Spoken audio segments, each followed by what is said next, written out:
let's kind of back up a little ways. Like, when did you kind of start getting into gaming itself, and then what led you to want to ultimately create a game? Oh boy, that is like way back in my childhood because I've been gaming for like as long as I can remember. Really, I used to be the kid who was like not interested in making a whole lot of friends or doing sports or anything because I was just like I want to play some fucking games, man.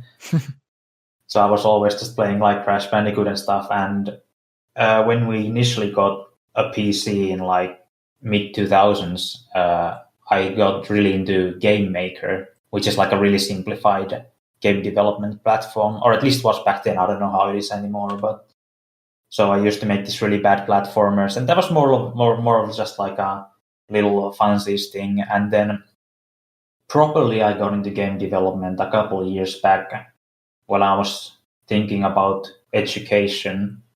I was like, ah, fuck.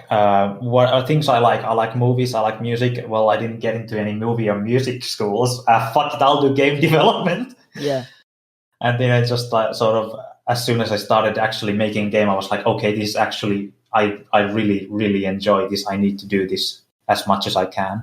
When you did decide, like, I want to make games, why this type of game?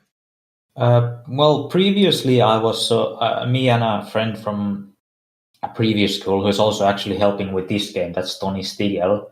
We were working on a stealth game, and that was sort of, we worked on it for like a month or so, but then interestingly, when I came to this current game development school that I'm at, I gave it to one of the guys here, and he played it for like a minute or something, and then it just stopped, and he's like, "Okay, this just isn't fun," and that sort of like made me realize that, oh fuck, during the entire development of this stealth game, I never actually thought about like what like how I can make it fun, because I just assumed because it's cool, because it really had some really interesting ideas. So I just assumed because it's interesting, it has to be fun.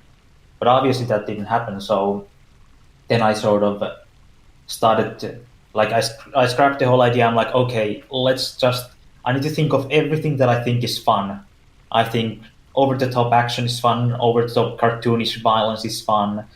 Um, Things like that, and then I'll make a game that's combining all these things into one, so that I'll make sort of what I think is fun about games into one solid thing.